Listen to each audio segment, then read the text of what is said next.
welcome.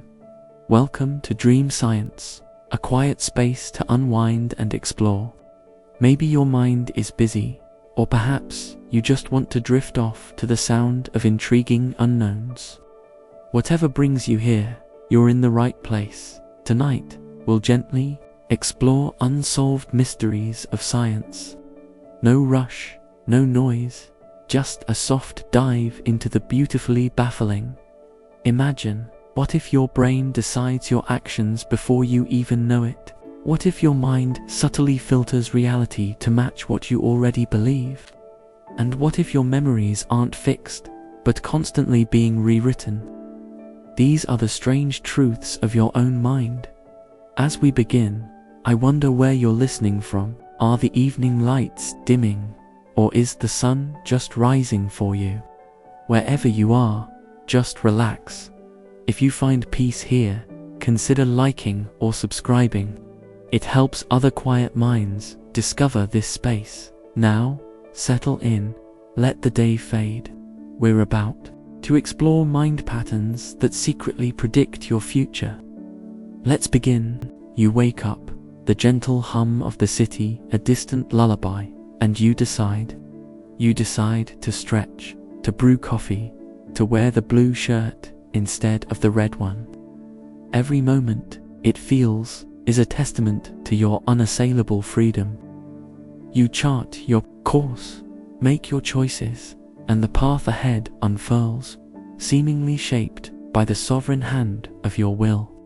This sensation, this deeply ingrained conviction that you are the sole architect of your actions, is as fundamental to your experience as breathing, as the beat of your own heart. We build our societies, our laws, our very sense of self upon this bedrock, the absolute certainty that we choose. We believe in accountability, in reward, in punishment, because we believe that every decision, every movement, springs from a conscious, deliberate act of personal agency. But what if this profound sense of control, this cherished bedrock of your existence, is merely the most convincing illusion your brain has ever spun? What if, long before your conscious mind weighs options, deliberates, and decides, the choice has already been made, etched into the very firing patterns of your neurons? Imagine, for a moment, that your decisions are not spontaneous acts of creation, but rather the lagging echoes of a process already concluded, a script already written by the intricate, unfathomable machinery of your own mind. This isn't some mystical prophecy, it's a cold, hard whisper from the cutting edge of neuroscience. Consider the flickering light of a neuron in the deepest part of your brain, a tiny electrical spark amidst a galaxy of billions. Neuroscientists, peering into this intricate cosmos, have conducted experiments that chill the very marrow of our self-perception. They hook up electrodes, monitor brain activity, and ask you to perform a simple task, like pressing a button. You're told to press it whenever you feel like it, to truly experience the moment of decision. And you do. You feel that surge, that conscious command, now. But what the data often reveals is unsettling. A distinct surge of brain activity, known as the readiness potential, appears in your motor cortex hundreds of milliseconds before you report making the conscious decision to move. It's like an invisible conductor has already lifted the baton. And only then do you hear the orchestra begin to play, convincing yourself you gave the signal. Your conscious choice isn't the origin point. It's the PR department, spinning a compelling narrative after the fact. This isn't to say you are a mere automaton, a puppet on a string. Far from it. Think of your brain not as a single, centralized command center, but as a vast, bustling metropolis. Conscious awareness is merely one district, a highly visible, well-lit square where announcements are made and official decrees are issued. But beneath the surface, in the labyrinthine alleys and bustling markets of your subconscious. Countless negotiations, calculations, and predeterminations are constantly underway. It's like an iceberg. The conscious decision is just the tip, visible above the waves, while the immense, unseen mass of neural computation lies hidden beneath, dictating its movement. Your experiences, your genetic predispositions, the subtle biases ingrained by a lifetime of interactions, they are all silently, relentlessly shaping the landscape of your neural pathways, preloading your responses, nudging you down certain avenues before you even perceive the crossroads. So, when you choose the blue shirt, perhaps it's because a cascade of subconscious associations, a fleeting memory, a subtle shift in your mood influenced by the morning light, a forgotten comfort from yesterday's blue sky has already tilted the scales. What, then, does this mean for the grand narratives of your life? If your choices are, in essence, downstream events, does it strip away your dignity, your responsibility, your very essence? Does it mean you are merely a spectator in your own life, watching a pre-recorded reel? No, instead, consider this: the illusion of free will, rather than diminishing you, can actually expand your understanding of yourself. It invites you to look beyond the surface, to recognize the profound, intricate mechanisms that drive you. It's an invitation to cultivate a deeper awareness of the subtle influences at play, to understand that while the initial spark of a choice might be outside conscious control, the recognition of that choice, the awareness of its unfolding, and the conscious reflection upon its consequences is where true liberation lies. You are not just the one pressing the button, you are the entire complex system that allows the button to be pressed, the environment that shaped the system, and the conscious mind that observes and attempts to understand it. So the next time you decide to reach for that coffee or to turn left instead of right, pause, feel the sensation of choice. But then ask yourself, from what depths did this impulse truly arise? What unseen currents guided your hand? What if acknowledging the mind's hidden patterns is not a surrender to determinism, but the first step towards a profound, unsettling, yet ultimately liberating understanding of your own magnificent, mysterious self? What if true freedom isn't the absence of influence, but the conscious awareness of its presence and the power to navigate its intricate dance? You've just grappled with the unsettling idea that your choices might be predetermined, a complex dance of neurons playing out a script already written.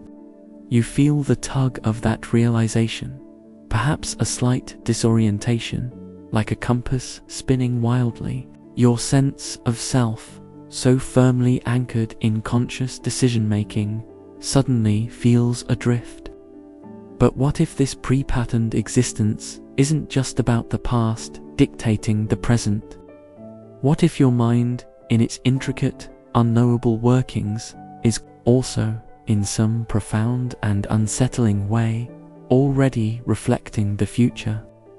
This isn't about psychic abilities or crystal balls. It's about the very fabric of how your brain processes information, how it constructs reality, and how, in doing so, it seems to anticipate what's coming next. Consider the simple act of catching a ball. You see it arc through the air, and, without conscious calculation, your hand moves, your muscles contract, and you intercept it. You don't perform complex physics equations in your head. Your brain simply knows where it will be. Or think about conversation. Before a sentence is even fully formed in your speaker's mind, you often anticipate the last few words, completing their thought. This isn't just quick thinking. It's your brain engaging in a constant, relentless act of prediction, creating a model of reality that isn't just reacting to the present, but projecting the immediate future. We, as human beings, are prediction machines, our neural networks constantly humming with algorithms designed to minimize surprise. The scientific concept at play here is often referred to as predictive coding or Bayesian inference in the brain. Imagine your brain as a master detective, constantly trying to solve the mystery of what's happening around you and what's going to happen next. It doesn't just passively receive information from your senses. It actively generates hypotheses or predictions about what it expects to perceive. When the actual sensory input arrives, your brain compares it to its predictions. If there's a match, great, the prediction is confirmed and very little energy is expended. If there's a mismatch, that's where the magic, or perhaps the unsettling, truth lies. The discrepancy, known as a prediction error, is then used to update the brain's internal model, making its future predictions even more accurate. It's a continuous, self-correcting loop, like a perpetual feedback mechanism. Every new experience refines your brain's internal algorithm for predicting the next one. So, when you see that ball, your brain rapidly computes its trajectory based on past experiences with falling objects, gravity, and velocity. It doesn't wait for the ball to hit your hand to confirm its location. It predicts where it will be, and your motor system is already preparing to move to that predicted point. Your hand is moving towards a future point in space-time that your brain has already calculated. Similarly, in conversation, your brain is not just parsing words as they arrive. It's using context, grammar, and previous knowledge to predict the most probable upcoming words, even entire phrases. When the speaker utters them, your brain simply confirms its highly accurate prediction. This isn't just about motor control or language. It permeates every aspect of your perception. The smoothness with which you experience the world, the sense of continuous flow, is precisely because your brain is so good at predicting it, filling in the gaps, anticipating the next frame before it even arrives. What are the profound implications of this incessant, unconscious fortune-telling? If your brain is constantly predicting, always a step ahead, does it mean that your experience of reality is less about direct perception and more about the vivid, highly refined projections of your own internal model? Does it imply that your mind is not just a receiver, but an active architect, painting the world with the hues of its own expectations? You are not just reacting to reality, you are, in a very real sense, creating it moment by moment, informed by the echoes of what you believe is about to happen. This can be unsettling because it blurs the line between what is out there and what is in here. Are you perceiving the world, or are you perceiving your brain's incredibly sophisticated, constantly updated prediction of the world? But this truth, while disquieting, can also be incredibly empowering. If your brain is a prediction engine, constantly learning and refining its models, then you have a profound influence over the data it uses. Your thoughts, your beliefs, your repeated experiences, they are the fuel for this engine. If you constantly dwell on negative outcomes, your brain might become exquisitely skilled at predicting failure, making you more likely to perceive threats and miss opportunities. Conversely, by consciously feeding your mind with positive visualizations, focused attention, and intentional learning, you can reshape these predictive patterns. You can essentially train your brain to anticipate success, to recognize patterns of growth, and to perceive possibilities rather than limitations. You are not a passive recipient of your brain's predictions. You are the gardener tending the very garden from which those predictions spring. So, the next time you feel a familiar unease, a recurring doubt, or a sudden burst of intuition, pause and consider its origin. Is it a direct response to the present, or an echo from your mind's predictive chambers?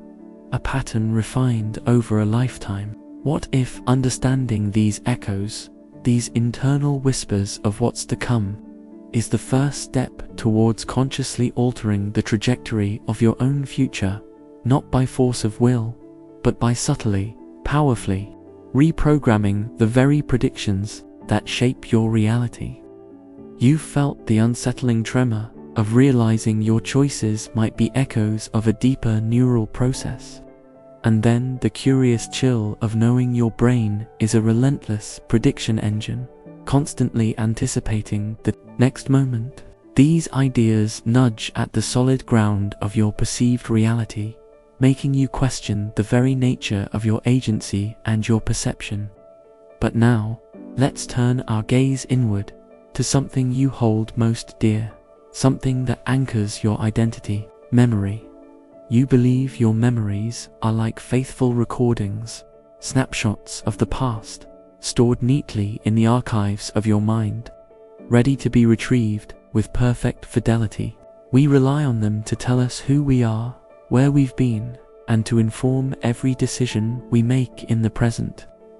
This profound trust in our past is fundamental. It gives us continuity, a story, a sense of self. But what if your memories aren't fixed, unalterable recordings at all? What if, every single time you recall an event, you are not simply replaying a static file, but actively, subtly, and often unconsciously recreating it? What if the act of remembering is, in fact, an act of imagination, a reconstruction that can be influenced by your present mood, your current knowledge, and even the suggestions of others? This isn't just about forgetting details. It's about the astonishing, unsettling truth that your past is not a solid foundation, but a fluid, dynamic narrative constantly being edited by your present self. The scientific concept that illuminates this unsettling truth is called memory reconsolidation. For a long time, scientists thought that once a memory was formed and stored, it was consolidated, essentially locked away like a permanent file on a hard drive. But groundbreaking research, particularly in the last couple of decades, has revealed a far more dynamic process. It turns out that when you recall a memory, it temporarily becomes labile again, meaning it's vulnerable to change. Much like a document you've opened on your computer before saving it again. During this brief window of reconsolidation, your brain has the opportunity to add new information, remove old details, or even rewrite the narrative based on new experiences or current beliefs. It's as if opening a memory file puts it back into a temporary, editable state before it's resaved. Think of it not as pulling a book from a library shelf, but as retyping a story every time you want to read it. Each time you retype, you might subconsciously add a flourish here, omit a sentence there, or even change the ending to better fit your current understanding or emotional state. Or consider a vast, intricate tapestry. When you recall a memory, you're not simply looking at a finished portion. You're unraveling a few threads, examining them, and then reweaving them back into the whole, perhaps with slightly different colors or a subtly altered pattern. This process is so subtle, so seamless, that you remain completely unaware of the alterations. You feel like you're accessing a perfect replica, but your brain is actually engaged in a continuous creative act of storytelling. What are the profound implications of this constantly shifting past? If your memories are not immutable, what does that say about your personal history, your identity, or even the reliability of eyewitness testimony in a courtroom? If the you of yesterday is remembered through the lens of the you of today, is there even a stable, consistent you across time? This truth can be deeply unsettling because it challenges our most fundamental assumptions about our own autobiography. It means that the narratives we construct about ourselves, our triumphs, our traumas, our very character, are not fixed historical documents, but rather living, breathing stories that evolve with us. It suggests that the past isn't just something that happened to you. It's something you are continually, actively doing. Yet, this unsettling truth also contains a profound, liberating power. If memory is reconstructive, it implies that you are not irrevocably bound by past experiences, especially traumatic ones. This scientific understanding is at the heart of many modern therapeutic approaches. If you can consciously engage with and slightly alter the way a painful memory is recalled and reconsolidated, you can, over time, diminish its emotional grip. It offers a powerful tool for resilience and growth. You are not a prisoner of your past. You are its continuous, albeit often unconscious, editor. Recognizing this gives you a profound agency, the power to reframe, to integrate new perspectives, and to gradually rewrite aspects of your own internal narrative, not by denying reality, but by understanding the dynamic nature of its recall. So, the next time a vivid memory surfaces, feel its weight, its detail, its emotion, but then pause. What subtle threads of the present might be weaving themselves into its ancient fabric? What parts of your current self are shaping this echo of what once was? What if embracing the fluid, reconstructive nature of memory isn't an erosion of your truth, but an invitation to consciously engage with your own story, to refine it, and to ultimately liberate yourself from the tyranny of an unexamined past? You've navigated the unsettling currents of predetermined choices, peered into your brain's ceaseless predictions of the future, and even questioned the very stability of your cherished memories. Each realization peels back a layer of what you thought was solid ground, revealing a more fluid, dynamic, and strangely active reality. Now, let's push further into a concept so mind-bending. It typically resides in the realm of subatomic particles, the quantum observer effect. You might think this phenomenon, where the act of observation changes the observed, is confined to the bizarre world of electrons and photons, far removed from your everyday experience. We imagine reality as existing independently of us, a stage set with everything in place, whether we're watching or not. But what if, in a profoundly analogous way, your very act of attention and observation doesn't just passively perceive your internal and external world, but actively shapes it? What if the simple act of focusing your awareness on a thought, an emotion, or an external event subtly, yet significantly, alters its nature? This isn't about magical thinking. It's about the very real, measurable impact of your directed attention on the patterns within your own mind and how you construct your experience of reality. In quantum physics, the observer effect suggests that particles, before being observed, exist in a state of probability, a superposition of all possible states simultaneously. It's only when an observer intervenes that this wave of possibilities collapses into a single, definite reality. An electron isn't just there, it's everywhere at once until you look, and then it picks a spot. Now, translate this dizzying concept to the macroscopic world of your mind. Imagine a swirling vortex of potential thoughts, emotions, and sensations within you. Before you consciously acknowledge a subtle anxiety, it might exist in a diffused, unformed state of vague unease that hasn't quite solidified into a recognizable feeling. But the moment you turn your attention to it, label it, and scrutinize it, it takes on a more concrete form. It coalesces, becoming more definite, sometimes even intensifying. Think of it like this: your mind isn't a passive screen displaying pre-existing content. It's more like a vast, dark canvas with an infinite number of potential images, and your attention is the flashlight. Where you shine that beam, the image appears. The parts of the canvas you don't illuminate remain in an indefinite state of potential. When you worry about a future event, that worry often feels vague and amorphous until you consciously dwell on its specifics. The more you focus, the more details emerge, the more pathways your brain activates, making the potential future feel more real, more immediate, and often more daunting.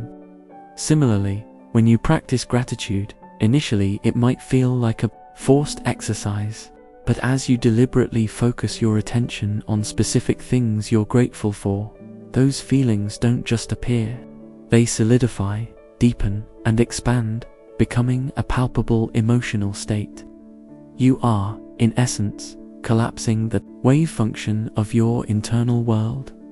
What are the profound implications of this internal observer effect? If your attention isn't just a spotlight, but a sculptor's chisel, what kind of reality are you actively carving for yourself?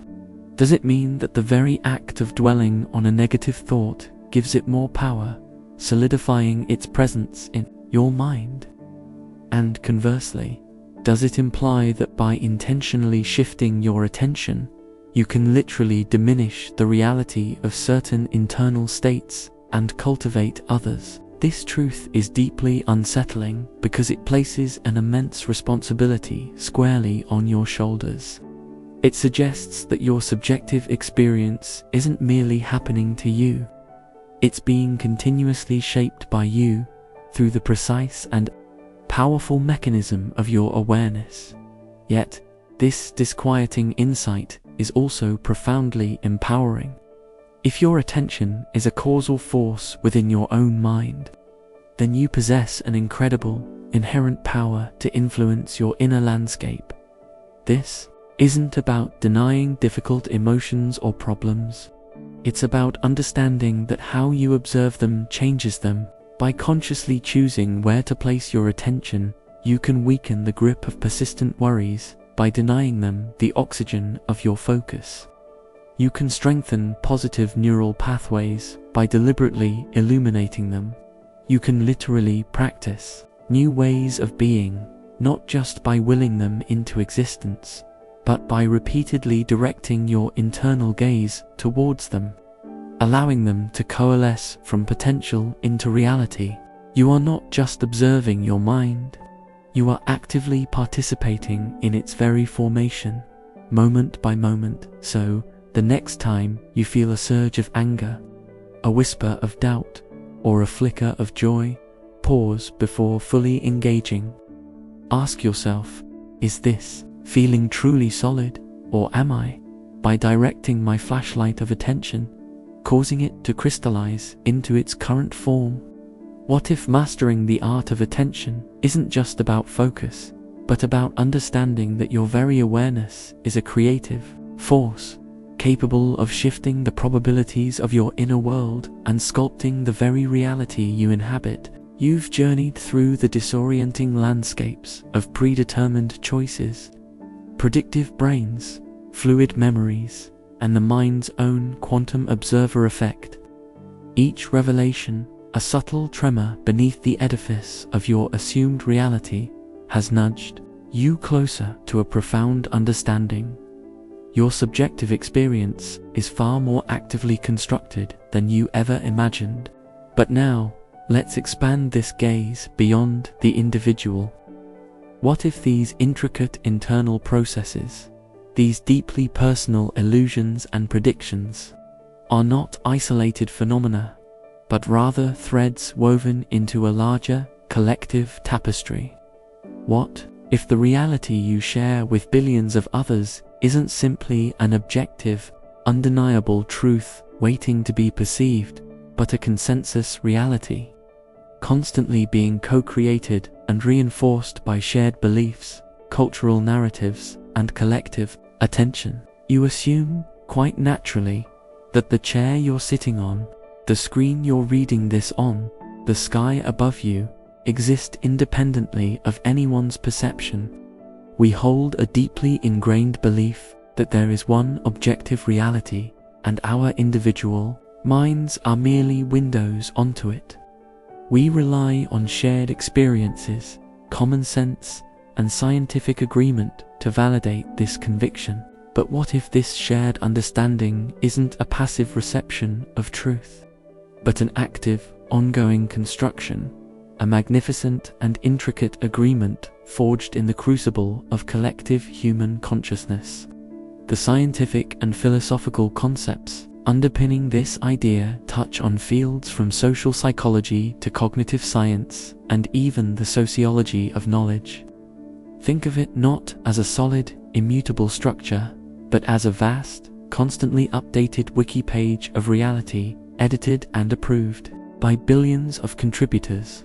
Your individual brain, with its predictive models and attention-driven shaping of reality, constantly interacts with the predictions and attention of others.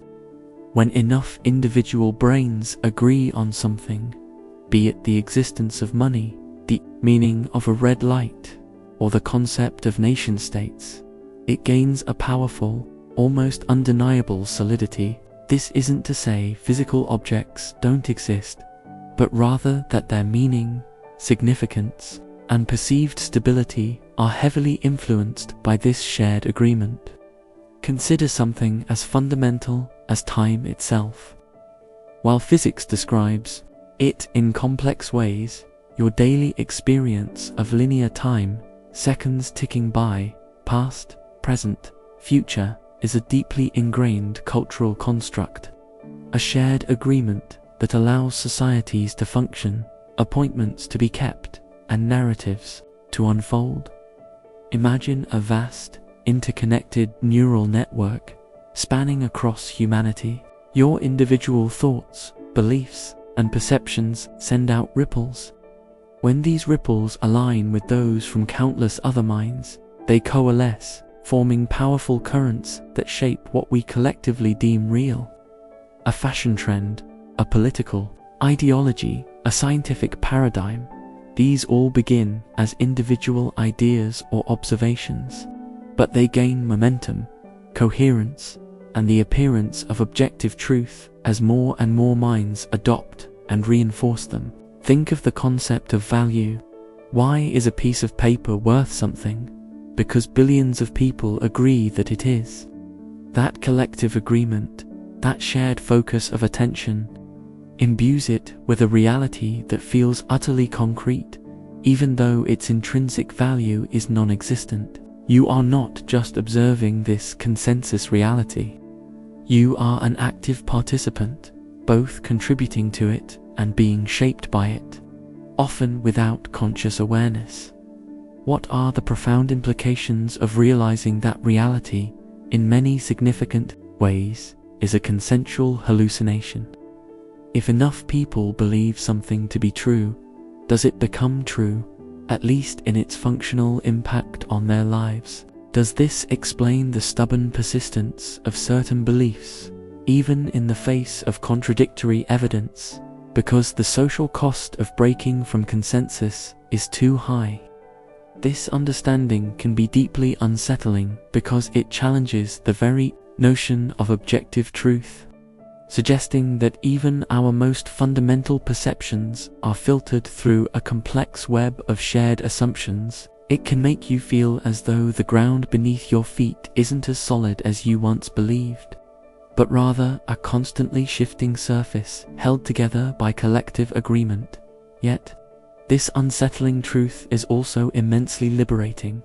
If reality is, in part, a consensus, then it implies that consensus can be shifted. It means that individual and collective change is possible, not just through brute force, but through the subtle yet profound power of shifting shared beliefs and attention. Recognizing this empowers you to question the narratives you've always accepted as immutable, to seek out new perspectives, and to consciously contribute to the evolution of shared understanding. You are not merely a pawn in a pre-existing game. You are a co-creator of the very rules of the game. It allows you to see how societal structures, prejudices, and even scientific facts can evolve over time as new information emerges and collective understanding shifts. So, the next time you find yourself accepting a truth as universally objective, pause. Ask yourself, how much of this reality is truly independent of human minds? And how much is a magnificent, intricate agreement that we, collectively, maintain? What if understanding the power of consensus isn't a descent into relativism, but an invitation to consciously participate in shaping a more compassionate, more accurate, and more expansive shared reality for all? You've explored the fascinating, sometimes unsettling, ways your mind shapes reality, from pre-written choices and future predictions to the fluid nature of memory and the power of collective agreement. Each step has revealed that your experience of the world isn't a passive reception, but an active, internal construction. Now, let's dive into a surprising, often overlooked architect of your reality, your gut. You instinctively believe that your emotions, your moods, your very thoughts originate solely in the brain, that command center nestled safely within your skull. We often speak of gut feelings metaphorically as vague intuitions, but what if your digestive system, teeming with billions of microorganisms, is engaged in a constant, silent dialogue with your brain, profoundly influencing your emotional landscape, your cognitive function, and even some of your most primal urges? What if that sudden anxiety you feel before a big presentation isn't just nerves in your head, but a cascade of signals initiated by the microscopic universe within your intestines? What if your cravings for certain foods are not simply a matter of taste buds, but a subtle manipulation by the vast, diverse community of bacteria living inside you? This isn't science fiction. It's the cutting edge of understanding the gut-brain axis, a bidirectional communication highway that rewrites our understanding of consciousness and well-being scientifically. This connection is incredibly robust. Your gut isn't just a digestive tube. It's lined with an astonishing number of neurons, so many that it's often called the second brain or the enteric nervous system ends. This ends communicates directly with your brain via the vagus nerve, a major neural soup. But even more remarkably, the trillions of bacteria, fungi, and other microbes living in your intestines, your gut microbiome, are constantly producing an array of neuroactive compounds. These include neurotransmitters like serotonin, a key regulator of mood, with about 90% produced in the gut, dopamine and GABA, as well as short-chain fatty acids that can cross the blood-brain barrier. It's like having an entire pharmaceutical factory operating in your abdomen, sending chemical messages directly to your brain, influencing everything from your stress response to your memory formation.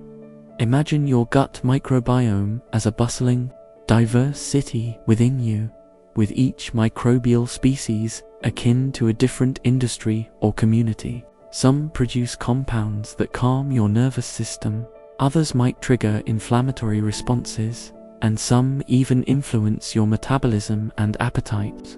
The residents of this city send constant text messages and chemical signals up the vagus nerve to the brain, influencing its activity. So, when you feel butterflies in your stomach, it's not just a metaphor. It's a real physiological response, mediated by this intricate communication network. A diet rich in diverse plant fibers fosters a thriving, beneficial microbial community, which in turn sends positive signals to your brain. Conversely, a diet lacking in diversity or high in processed foods can lead to an imbalanced microbiome, potentially contributing to feelings of anxiety, depression, or even affecting your sleep patterns. What are the profound implications of recognizing your gut as a co-conspirator in your emotional and mental states? If your mood can be influenced by the unseen life within you, does it mean that your feelings are not entirely yours, but a complex interplay between your brain and your internal ecosystem? Does it challenge the very notion of purely psychological distress, suggesting a significant biological underpinning in the gut? This truth can be unsettling because it expands the boundaries of yourself beyond the confines of your skin, integrating an entire microbial world into your subjective experience. It can feel as though your very essence is being subtly dictated by creatures you can't even see yet. This unsettling truth is also incredibly empowering. If there's a powerful feedback loop between your gut and your brain, it means you have a tangible, accessible lever for influencing your mental well-being beyond traditional psychological interventions. By consciously nurturing your gut microbiome through diet and lifestyle choices, you are not just improving your physical health, you are actively shaping the chemical messengers that influence your mood, your resilience to stress, and even your cognitive clarity. You are not a passive recipient of your gut's influence.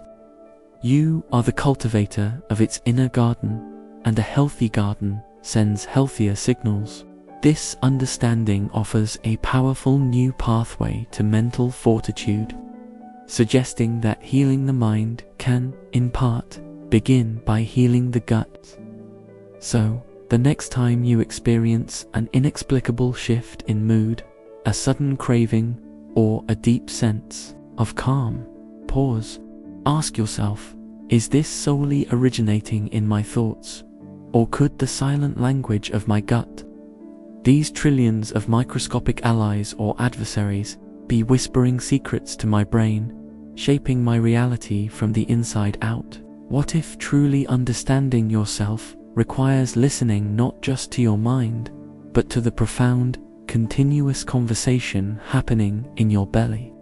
You've explored the fascinating interplay between your brain, your gut, and the external world, uncovering how deeply interconnected and actively constructed your reality truly is. From the illusion of free will to the predictive nature of your mind, the fluidity of memory, the observer effect of your attention, and the vast consensus that shapes shared reality, each revelation has chipped away at a rigid, externalized view of existence. Now, let's bring it closer to home, to the very foundation of your internal experience, the intricate, ever-changing architecture of your neural pathways. You perceive your thoughts, feelings, and habits as relatively fixed aspects of your personality, solid structures that define who you are. We speak of being a certain way or having always thought like that, as if our brains are static, hardwired entities after a certain age. But what if this deeply ingrained belief in a fixed internal landscape is another profound illusion? What if your brain, far from being a static machine, is a dynamically evolving, continuously rewiring landscape, constantly adapting and restructuring itself based on every single experience, thought, and emotion you have? This isn't just about learning new facts.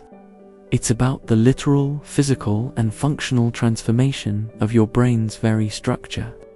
This is the astonishing concept of neuroplasticity. Scientifically, neuroplasticity is the brain's lifelong ability to reorganize itself by forming new neural connections and strengthening or weakening existing ones. For decades, it was believed that after childhood, the brain's structure was largely set.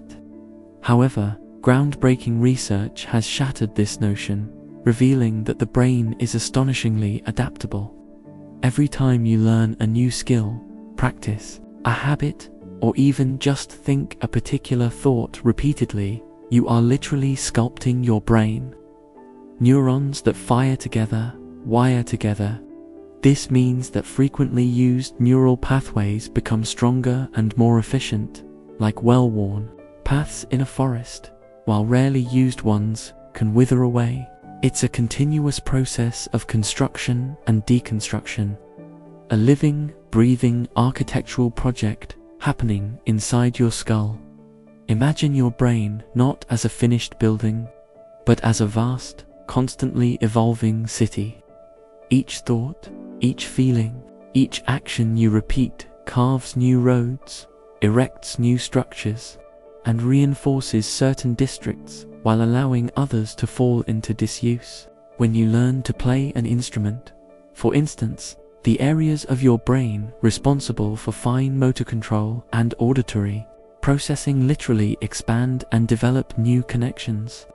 When you dwell on negative thoughts, you are, in essence, paving superhighways for those thought patterns, making it easier for them to recur. Conversely, when you consciously cultivate positive emotions or new habits, you are laying down new, healthier neural pathways, diverting traffic from old, unhelpful routes.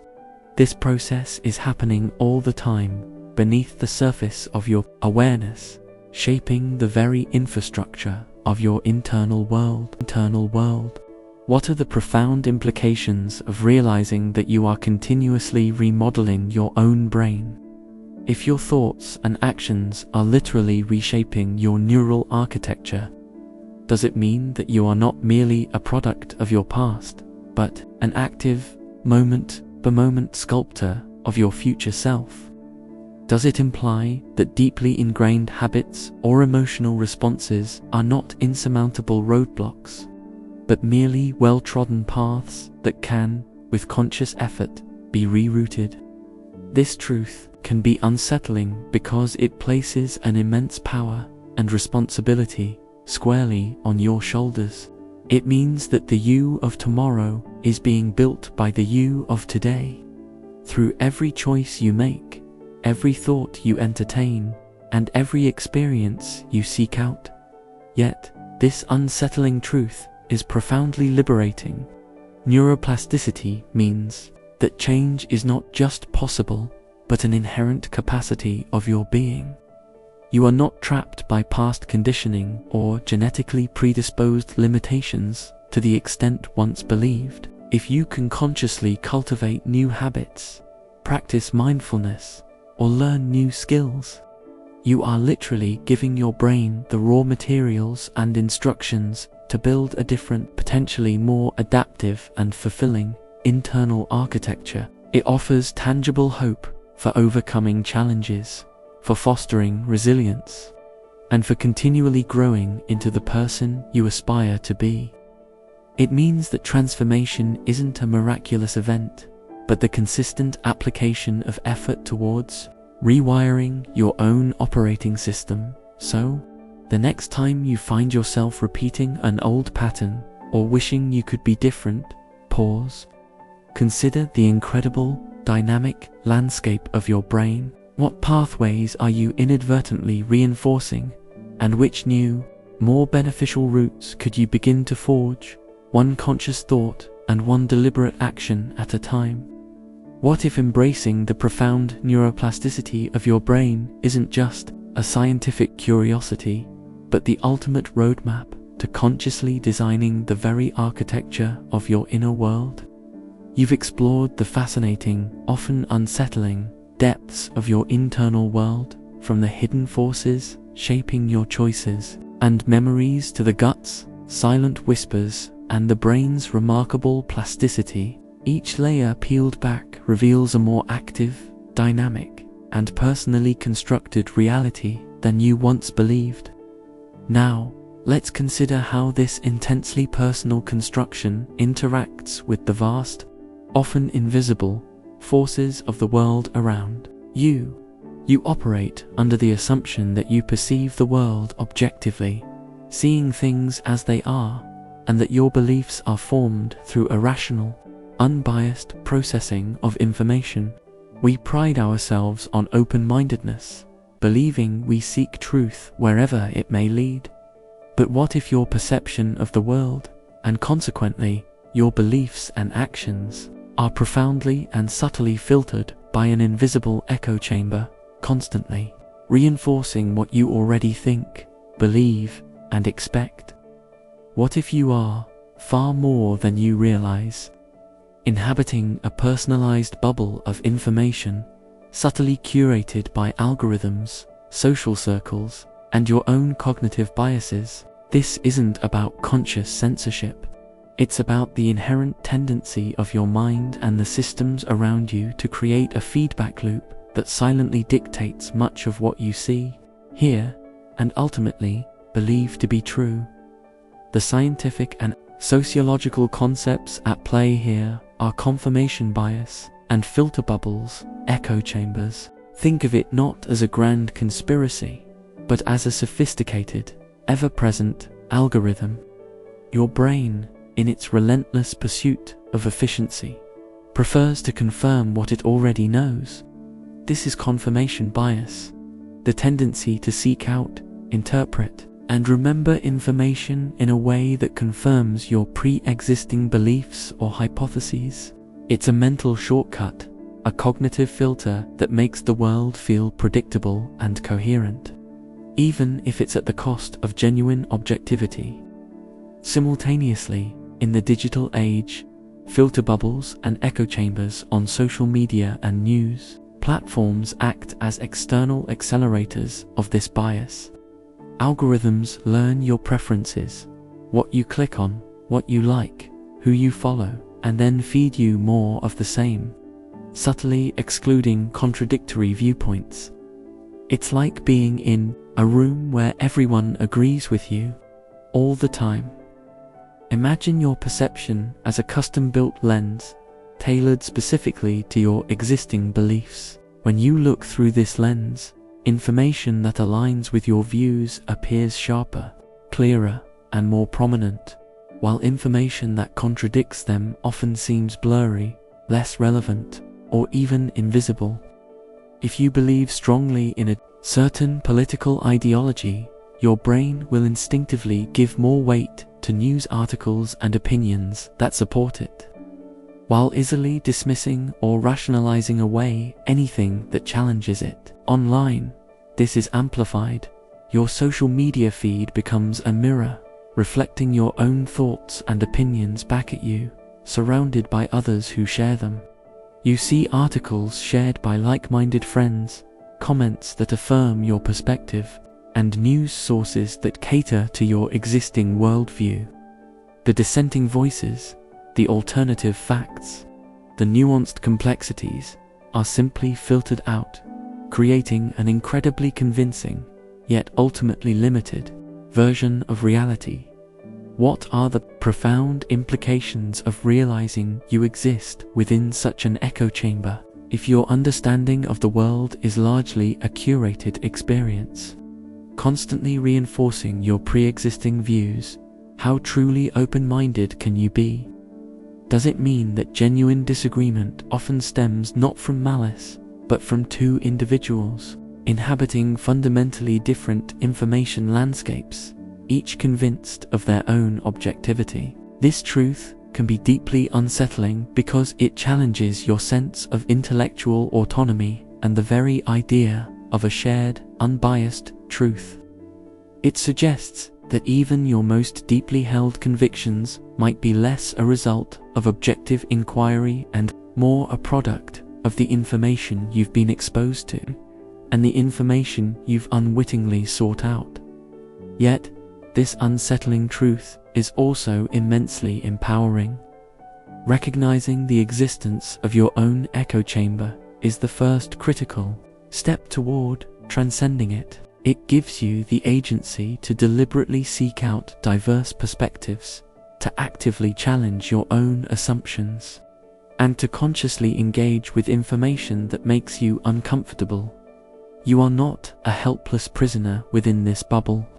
You are the one who can consciously poke holes in its walls, allowing new light and new perspectives to stream in. By actively exposing yourself to a broader range of ideas, by pausing to consider the validity of opposing viewpoints, and by interrogating your own gut reactions, you can begin to dismantle the invisible filters that limit your understanding. So, the next time you encounter a strong opinion, whether your own or someone else's, pause. Ask yourself, what information might I be missing? What biases might be coloring my perception or theirs? What if actively stepping outside your echo chamber isn't just an intellectual exercise, but a vital pathway to a more comprehensive, nuanced, and truly unsettlingly accurate understanding of the world and your place within it?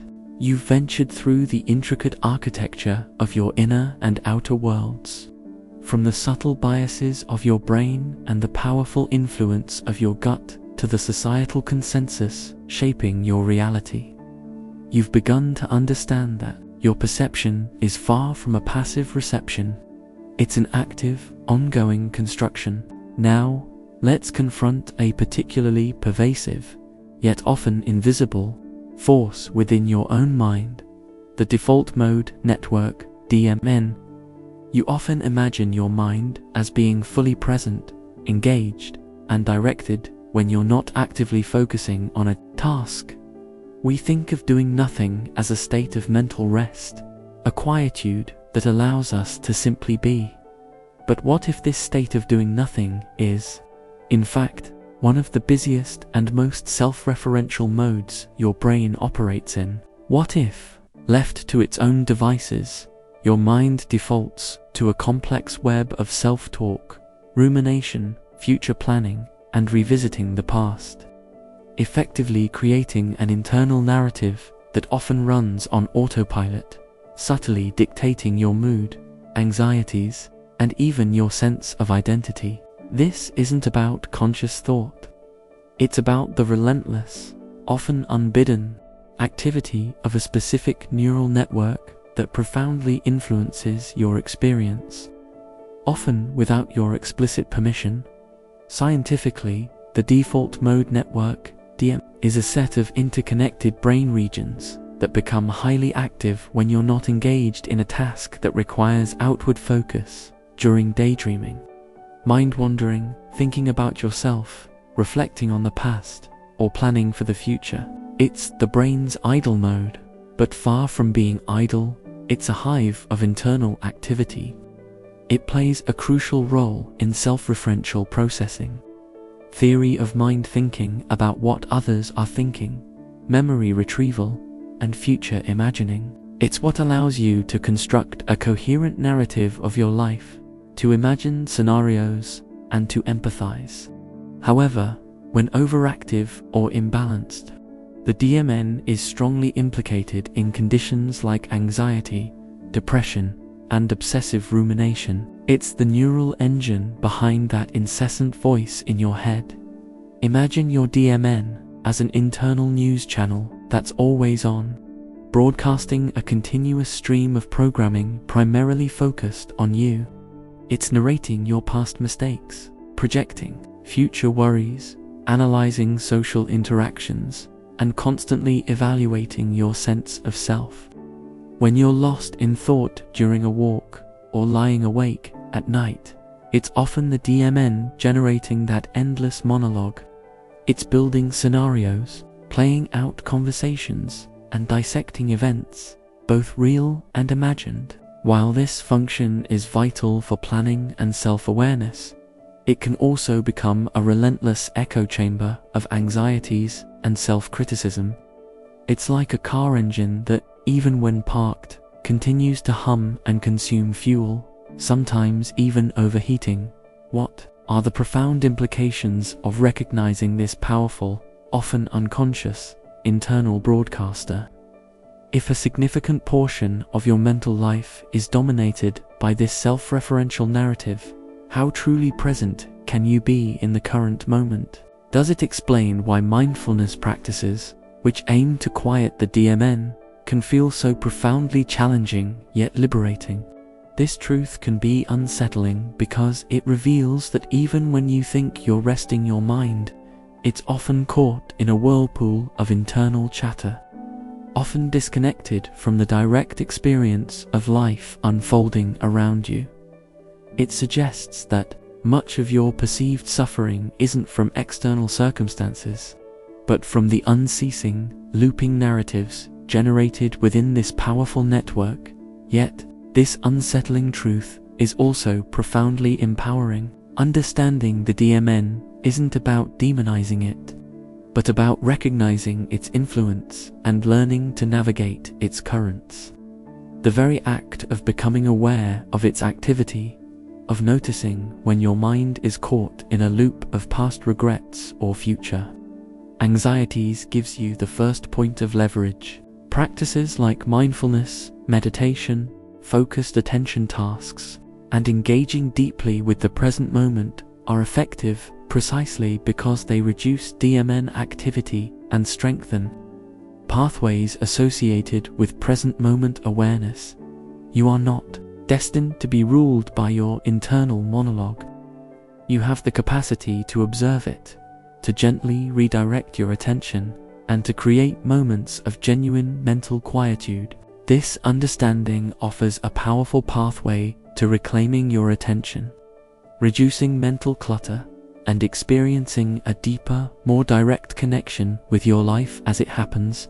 So, the next time your mind drifts, caught in a swirling vortex of thoughts about yourself, your past, or your future, pause. Ask yourself, is this valuable reflection, or am I being carried away by the powerful, often unhelpful, current of my default mode network? What if truly mastering your mind isn't about silencing it entirely, but about recognizing its patterns and consciously choosing when to engage with its narratives and when to simply let them pass, allowing the vast, quiet expanse of the present moment to emerge? You've explored the fascinating, often unsettling, depths of your internal world, from the hidden forces shaping your choices and memories to the gut's silent whispers, the brain's remarkable plasticity, and the relentless chatter of your default mode network. You've begun to understand that your perception is far from a passive reception. It's an active, ongoing construction. Each revelation has chipped away at a rigid, externalized view of existence. Now, let's consider how this intensely personal construction interacts with the vast, often invisible, forces of the world around you. You operate under the assumption that you perceive the world objectively, seeing things as they are, and that your beliefs are formed through a rational, unbiased processing of information. We pride ourselves on open-mindedness, believing we seek truth wherever it may lead. But what if your perception of the world, and consequently your beliefs and actions, are profoundly and subtly filtered by an invisible echo chamber, constantly reinforcing what you already think, believe, and expect? What if you are far more than you realize, inhabiting a personalized bubble of information, subtly curated by algorithms, social circles, and your own cognitive biases? This isn't about conscious censorship. It's about the inherent tendency of your mind and the systems around you to create a feedback loop that silently dictates much of what you see, hear, and ultimately believe to be true. The scientific and sociological concepts at play here are confirmation bias and filter bubbles, echo chambers. Think of it not as a grand conspiracy, but as a sophisticated, ever-present algorithm.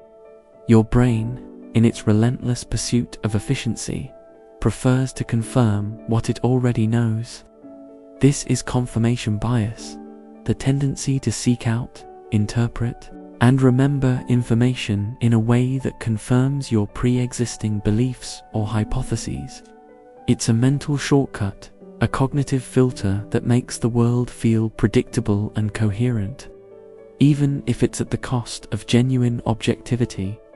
Simultaneously, in the digital age, Filter bubbles and echo chambers on social media and news platforms act as external accelerators of this bias. Algorithms learn your preferences, what you click on, what you like, who you follow, and then feed you more of the same, subtly excluding contradictory viewpoints. It's like being in a room where everyone agrees with you all the time. Imagine your perception as a custom-built lens, tailored specifically to your existing beliefs. When you look through this lens, information that aligns with your views appears sharper, clearer, and more prominent, while information that contradicts them often seems blurry, less relevant, or even invisible. If you believe strongly in a certain political ideology, your brain will instinctively give more weight to news, articles, and opinions that support it, while easily dismissing or rationalizing away anything that challenges it. Online, this is amplified. Your social media feed becomes a mirror, reflecting your own thoughts and opinions back at you. Surrounded by others who share them, you see articles shared by like-minded friends, comments that affirm your perspective, and news sources that cater to your existing worldview. The dissenting voices, the alternative facts, the nuanced complexities are simply filtered out, creating an incredibly convincing, yet ultimately limited, version of reality. What are the profound implications of realizing you exist within such an echo chamber? If your understanding of the world is largely a curated experience, constantly reinforcing your pre-existing views, how truly open-minded can you be? Does it mean that genuine disagreement often stems not from malice, but from two individuals inhabiting fundamentally different information landscapes, each convinced of their own objectivity? This truth can be deeply unsettling because it challenges your sense of intellectual autonomy and the very idea of a shared, unbiased truth. It suggests that even your most deeply held convictions might be less a result of objective inquiry and more a product of the information you've been exposed to, and the information you've unwittingly sought out. Yet, this unsettling truth is also immensely empowering. Recognizing the existence of your own echo chamber is the first critical step toward transcending it. It gives you the agency to deliberately seek out diverse perspectives, to actively challenge your own assumptions, and to consciously engage with information that makes you uncomfortable. You are not a helpless prisoner within this bubble. You are the one who can consciously poke holes in its walls, allowing new light and new perspectives to stream in. By actively exposing yourself to a broader range of ideas, by pausing to consider the validity of opposing viewpoints, and by interrogating your own gut reactions, you can begin to dismantle the invisible filters that limit your understanding. So, the next time you encounter a strong opinion, whether your own or someone else's, pause. Ask yourself, what information might I be missing?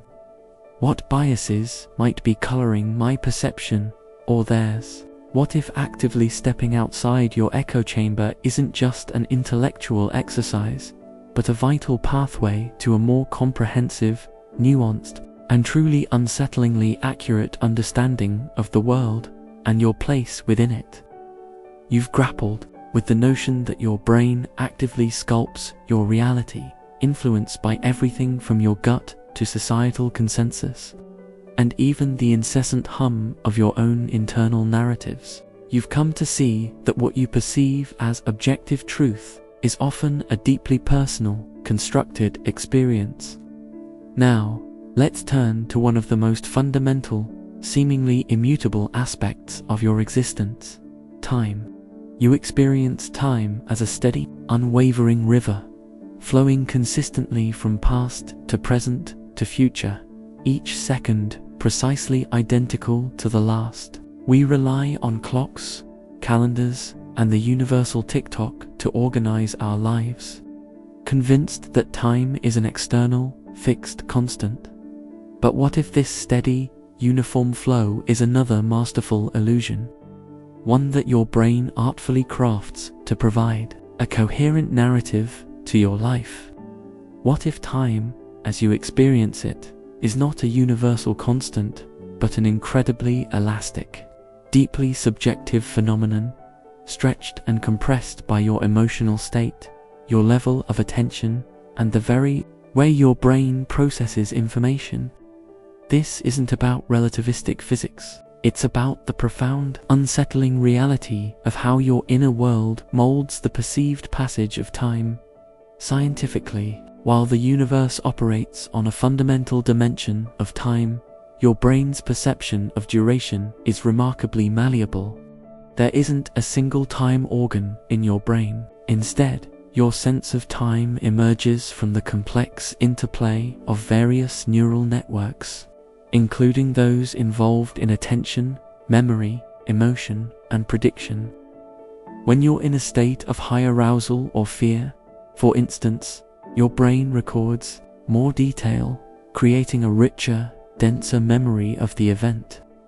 When you later recall this event, the abundance of recorded detail makes it feel like it lasted longer, even if it was only a few seconds. Conversely, when you're bored or disengaged, your brain records less detail, and time seems to drag.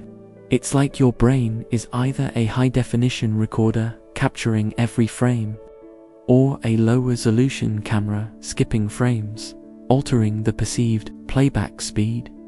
Imagine time not as a river, but as a flexible fabric, capable of stretching and shrinking based on the emotional and cognitive currents flowing through you. When you're caught in a car accident, time can seem to slow to a crawl, each microsecond unfolding with agonizing clarity, allowing you to react in what feels like slow motion. This isn't because time itself slows down, but because your brain, under extreme stress, shifts into a hypertensive state, encoding an immense amount of sensory information. Every detail, every fleeting thought, every subtle nuance is meticulously recorded. When you reflect on it later, the sheer volume of data makes that brief moment feel extended. Conversely, when you're deeply engrossed in a hobby you love, hours can vanish in what feels like minutes. Your brain is efficiently processing a familiar, enjoyable activity, focusing intensely on the task at hand rather than the passage of duration, causing time to accelerate in your perception. What are the profound implications of realizing time's elasticity within your own mind? If your subjective experience of duration is so variable, does it mean that your past isn't just a fixed sequence of events, but a narrative whose very pacing can be influenced by how you remember it? Does it suggest that you have a profound, albeit often unconscious, influence over the perceived length and quality of your future experiences? This truth can be deeply unsettling because it challenges one of the most stable anchors of your reality, the unwavering march of the clock. It suggests that your personal timeline is not a rigid railway track, but a winding path that can accelerate and decelerate based on your internal landscape, blurring the lines between objective passage and subjective experience. Yet, this unsettling truth is also profoundly empowering. If your perception of time is malleable, it offers a powerful avenue for influencing your experience of life. By consciously cultivating presence, by engaging fully with the activities you undertake, you can stretch moments of joy and engagement, making them feel richer and more expansive. By learning to manage states of stress and anxiety, you can prevent time from dragging during difficult periods. It provides a deeper appreciation for the power of your attention and emotional state in shaping not just the content of your reality, but its very tempo. You are not a passive passenger on the train of time. You are, in a very real sense, the engineer of its perceived speed. So, the next time you glance at a clock or feel time either flying or crawling, pause, ask yourself, what internal state, what level of engagement or emotion is dictating this perception of time's flow? What if understanding the elasticity of time isn't just a fascinating cognitive trick, but a key to living a more fully experienced, consciously paced life, liberating you from the tyranny of the clock and immersing you more deeply in the richness of each passing moment? You've journeyed through the subjective contours of your mind, witnessing how personal experience shapes everything from choice and memory to the very perception of time.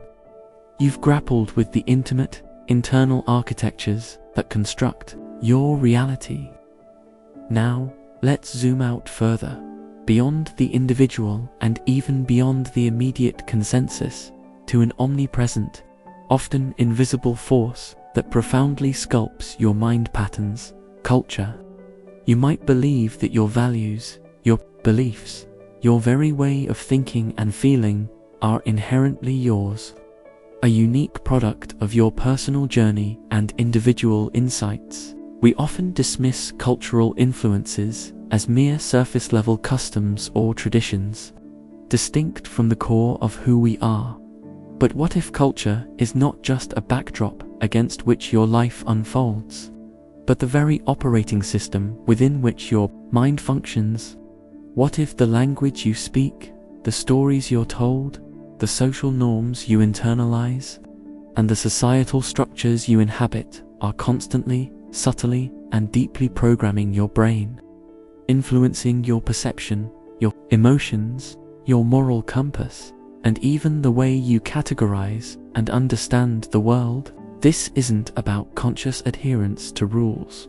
It's about the pervasive, often unconscious, molding of your cognitive and emotional landscape by the collective wisdom and biases of generations. Scientifically, cultural neuroscience is a burgeoning field that explores the intricate relationship between culture and the brain. It reveals that cultural practices and beliefs actually shape neural pathways. For instance, individuals from individualistic cultures, like many Western societies, often show more brain activity in regions associated with self-focus and independent thought, while those from collectivistic cultures, like many East Asian societies, exhibit more activity in areas related to social context and group harmony when performing certain tasks. Language itself is a powerful cultural lens. The very words you use don't just describe reality. They influence how you categorize and perceive it. Cultures with many words for different shades of blue, for example, tend to perceive those distinctions more readily. It's like your cultural environment acts as a persistent sculptor, continually chiseling away at the raw material of your brain, refining its architecture to fit the societal mold. Imagine your culture as an invisible, omnipresent current in a vast ocean. Every thought you think, every emotion you feel, every decision you make is subtly nudged and shaped by this current. When you encounter a new situation, your brain doesn't process it in a vacuum. It accesses a vast, culturally inherited database of meanings, interpretations, and expected responses. Consider your perception of beauty. What is considered beautiful in one culture might be seen as unremarkable or even unattractive in another. These aren't just superficial preferences. They reflect deep-seated cultural programming that influences your automatic aesthetic judgments. Or think about your concept of self. Is it primarily defined by your unique individuality or by your relationships and roles within a collective? This fundamental distinction is largely culturally determined, influencing your motivations, your emotional responses, and how you navigate the world. What are the profound implications of recognizing culture as such a powerful, silent programmer of your mind? if your thoughts and feelings are so deeply embedded in a cultural framework, how truly autonomous can your insights and beliefs be? Does it mean that common sense is often just common cultural sense, and what seems rational to you might be entirely irrational to someone from a different background? This truth can be deeply unsettling because it challenges your sense of personal uniqueness and the universality of your perceptions. It reveals that much of what you consider to be natural or true is, in fact, a deeply ingrained cultural construct, often invisible precisely because it is so pervasive. Yet, this unsettling truth is also profoundly liberating. Understanding the deep influence of culture isn't a surrender to determinism, but an invitation to unparalleled empathy and self-awareness. It allows you to recognize the biases and assumptions inherent in your own cultural programming, and to approach others with a greater appreciation for the vastly different mental landscapes they inhabit. It empowers you to deconstruct ingrained beliefs, to question the unquestioned, and to consciously choose which cultural narratives you wish to perpetuate and which you wish to challenge. You are not simply a product of your culture. You have the capacity to become a conscious participant in its evolution, capable of bridging divides and fostering new understandings. So, the next time you hold a strong opinion, feel a powerful emotion, or react instinctively to a situation, pause. Ask yourself, how much of this response is uniquely mine, and how much is a deep echo of the cultural currents that have shaped my mind since birth? What if truly understanding yourself and truly connecting with others requires stepping outside the invisible boundaries of your own cultural programming and embracing the astonishing diversity of human perception? You've delved into the profound influence of culture, seeing how it silently sculpts your cognitive landscape and shapes what you deem true. This adds another layer to the understanding that your reality is not just perceived, but actively constructed, moment by moment. Now, let's bring together several threads we've explored: the brain's predictive nature, the power of attention, the echo chamber of confirmation bias, and focus on their profound symbiotic relationship with belief. You often assume that beliefs are formed after you've processed information and perceived reality. We see, then we believe. It feels like a logical, linear progression where evidence precedes conviction. But what if this order is often reversed, or at least circularly intertwined? What if your beliefs are not merely the result of your perceptions, but powerful, often unconscious, architects that pre-filter and shape what you perceive in the first place? What if your mind is so efficient at confirming its existing paradigms that it will literally alter your sensory intake, interpreting ambiguous data in a way that aligns with what you already hold to be true? This isn't about blind faith. It's about the deep, biological imperative of your brain to maintain coherence and minimize cognitive dissonance, leading it to favor information that confirms its internal models. Scientifically, this phenomenon is widely recognized across psychology and neuroscience. Your brain, as a prediction machine, doesn't just predict what will happen. It predicts what it expects to see. Your beliefs act as powerful top-down filters, influencing bottom-up sensory processing. This is why two people can witness the exact same event and walk away with wildly different accounts, not because one is lying, but because their pre-existing beliefs, expectations, and emotional states literally filtered and interpreted the incoming data differently. Experiments have shown, for example, that people perceive ambiguous images differently based on leading questions or pre-established biases. Pain perception can be dramatically altered by belief in a placebo. Your brain isn't a passive recorder, it's an active interpreter, constantly trying to match incoming data with its pre-existing mental models. If there's a mismatch, it's often the perception, not the belief, that gets adjusted. Imagine your beliefs as powerful magnets, pulling certain types of iron filings information towards them while repelling or rendering invisible others, or think of them as specialized spectacles you wear. Each pair of spectacles has a unique tint and prescription, causing you to literally see the world in a particular way.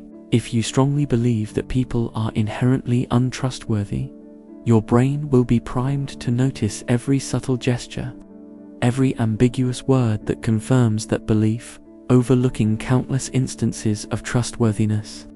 If you believe you are fundamentally unlucky, your brain will foreground instances of misfortune, even as opportunities or good fortune pass by unnoticed. This creates a powerful self-reinforcing loop. Your beliefs shape your perception, which then generates experiences that confirm your beliefs, further solidifying them. It's a closed system, often invisible to the one caught within it. What are the profound implications of recognizing this symbiotic dance between belief and perception?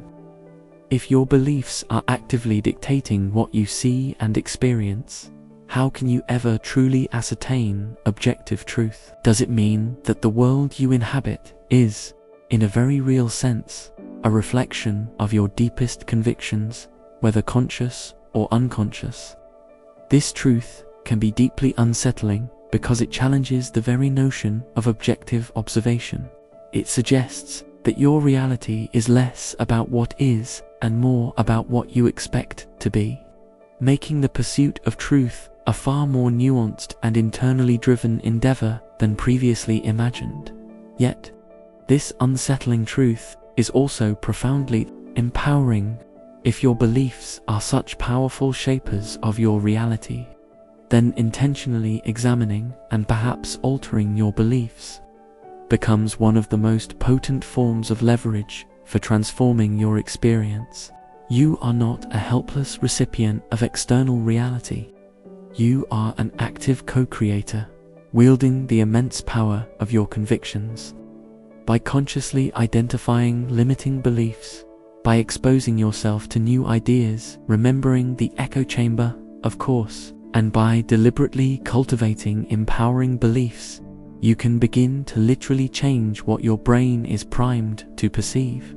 This is not just about positive thinking. It's about understanding the profound neurological pathways by which your internal models generate your external experience. So, the next time you encounter a situation or find yourself with a strong, immediate interpretation of events, pause. Ask yourself, is this perception truly objective, or is it being filtered, shaped, and even created by a deeply ingrained belief? What if the path to a clearer, more expansive reality isn't found by seeking more external information, but by courageously examining and, if necessary, transforming the very beliefs that dictate what you are capable of perceiving? You've explored the profound influence of your own beliefs on what you perceive, revealing a reality far more internally constructed than you initially thought. This journey has peeled back layers of assumed objectivity, from the malleability of time to the deep cultural programming that shapes your mind. Now, let's shift our gaze to another unsettling truth, one that fundamentally blurs the lines between your internal world and the external world of others: the silent, unconscious empathy orchestrated by mirror neurons. You believe your interactions with others are primarily conscious, deliberate exchanges, where you observe their actions and then consciously decide how to respond. We often think of empathy as a deliberate act of putting ourselves in someone else's shoes, a cognitive exercise. But what if, beneath the surface of conscious thought, your brain is constantly and automatically mirroring the actions, intentions, and even emotions of others, literally firing, as if you were performing the same action or experiencing the same feeling. What if this unconscious mimicry is a fundamental mechanism that binds you to the minds of others, creating a shared neural resonance that precedes conscious understanding and profoundly influences your behavior and empathy? This isn't about choosing to empathize. It's about your brain's inherent, almost involuntary, wiring to reflect the world around it. Scientifically, mirror neurons are a class of neurons that fire both when an individual performs an action and when they observe the same action performed by another, discovered first in monkeys and later strongly evidenced in humans. These neural systems are thought to play a crucial role in learning by imitation, understanding the intentions of others, and experiencing empathy. When you see someone smile, regions of your brain associated with smiling subtly activate.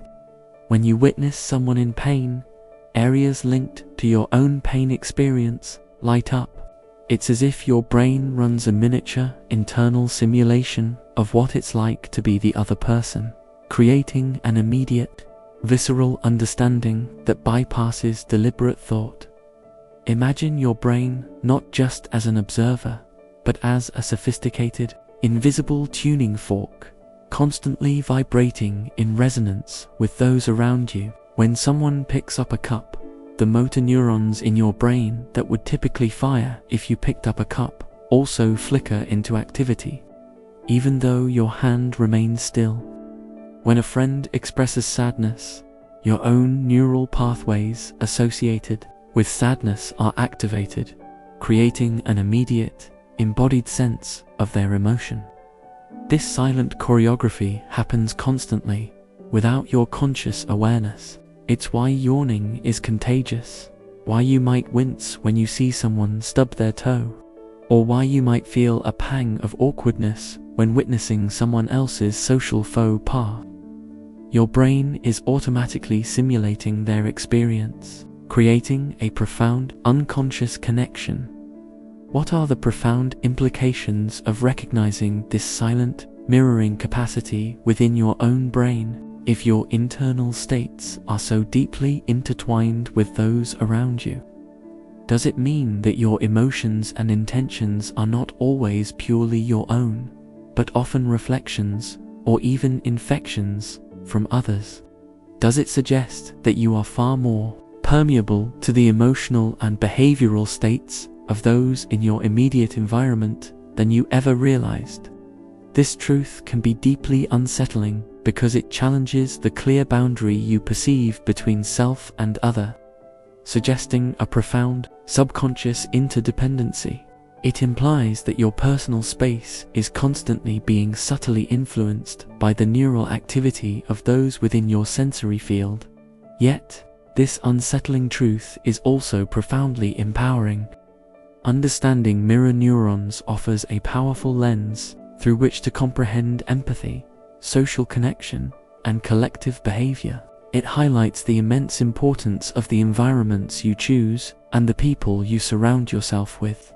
If you are constantly mirroring the negativity, stress, or apathy of others, your own brain will be subtly nudged in that direction. Conversely, by consciously choosing to spend time with individuals who embody qualities you admire, joy, compassion, creativity, you are, in a very real sense, giving your own brain a blueprint for those states. It provides a scientific basis for the idea that you are the average of the 5 people you spend the most time with.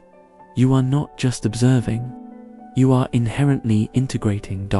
So, the next time you feel an inexplicable shift in mood when entering a new space, or find yourself unconsciously adopting the mannerisms of a companion, pause, ask yourself, am I truly generating this emotion or action independently, or am I, through the silent choreography of my mirror neurons, resonating with the unseen states of those around me?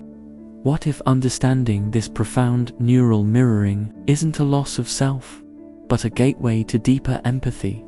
conscious social design, and the intentional cultivation of a more resonant, positive, collective experience.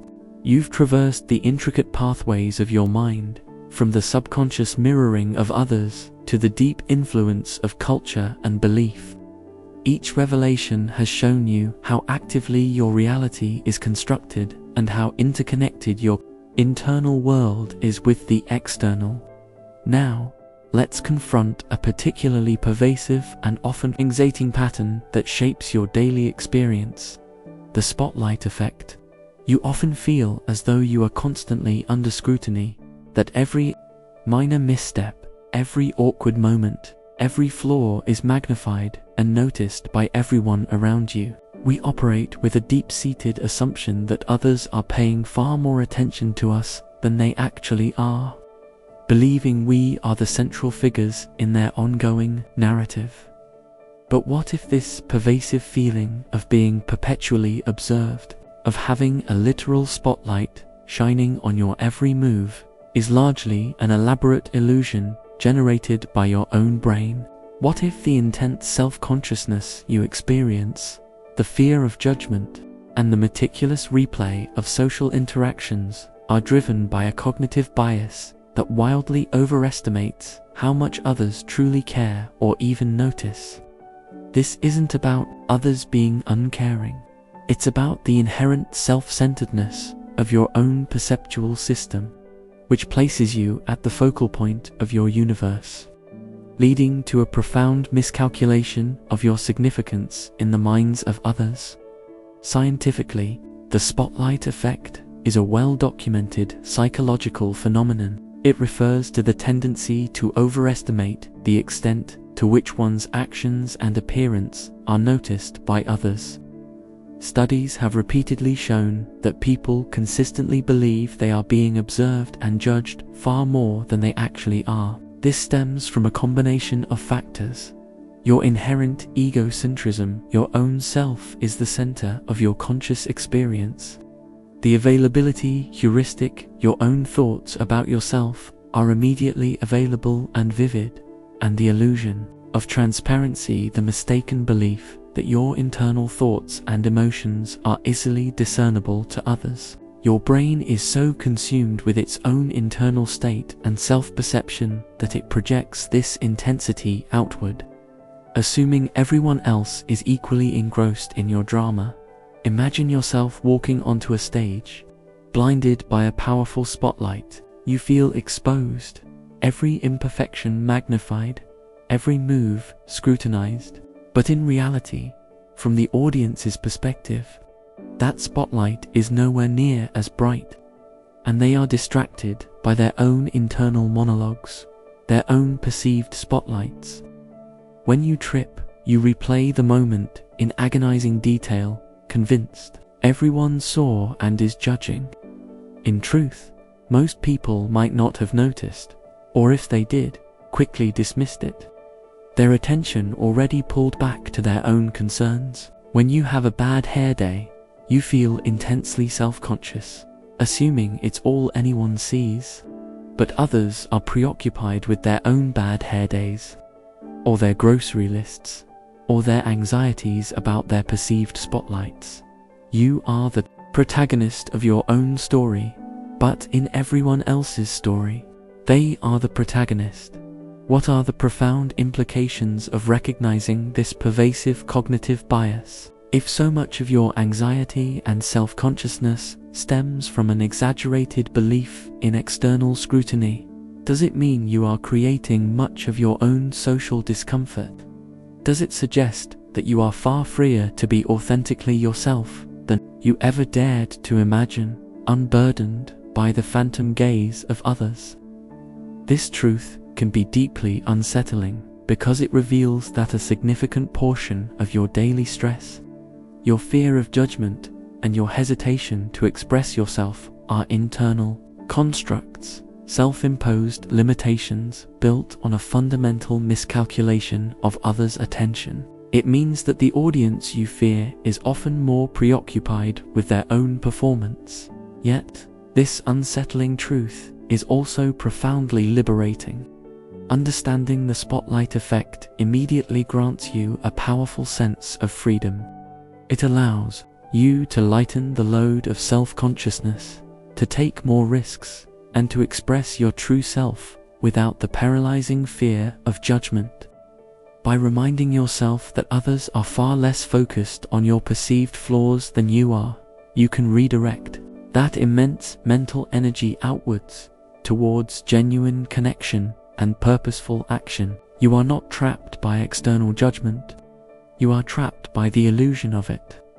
Recognizing this illusion allows you to step off the imaginary stage and simply be, knowing that most people are too busy starring in their own internal dramas to notice your every nuanced performance. So, the next time you feel a pang of self-consciousness or hesitate to speak your mind, pause. Ask yourself, is this feeling truly based on external scrutiny, or am I projecting my own internal spotlight onto others? What if embracing the liberating truth of the spotlight effect isn't a license for recklessness, but an invitation to quiet the internal critic, step into your authentic self, and fully engage with the world, knowing that the audience is far less attentive than you ever feared? You've explored the fascinating interplay between your inner world and the external perceptions, from the silent mirroring of others to the liberating truth of the spotlight effect. You've come to understand that much of your reality is a dynamic, active construction, influenced by your brain's biases and the subtle forces around you. Now, let's confront a powerful, often unseen force that profoundly shapes your daily life. One that dictates a significant portion of your actions without conscious thought: habits. You believe your actions are mostly the result of conscious decisions, that you exert deliberate control over your daily routines, and that willpower is the primary driver of your behavior. We see habits as simple repetitions, easily broken or formed with enough determination.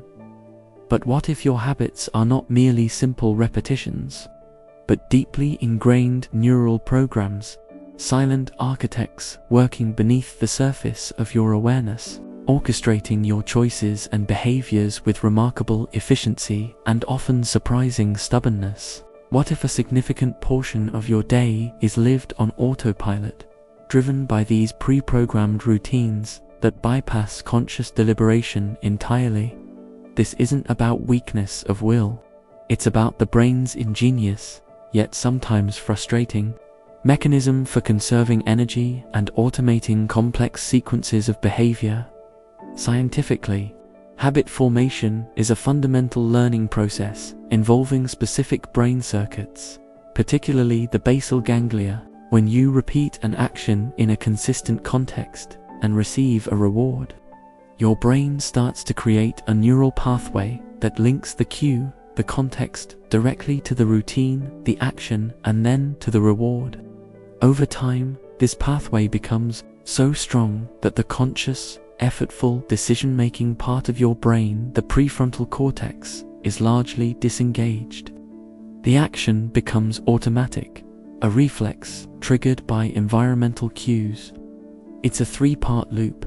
Cue gives routine, gives reward. Think of it as your brain creating highly efficient, automated scripts for common situations. Imagine your brain as a bustling office building. Conscious thought is the CEO, making big decisions in the executive suite, but habits are the highly efficient, tireless middle managers who handle 80% of the daily operations without needing the CEO's direct approval. When you wake up, Q, you automatically reach for your phone routine to check social media reward. You don't consciously decide to do this every morning. The neural pathway is so strong that the action is triggered without effort.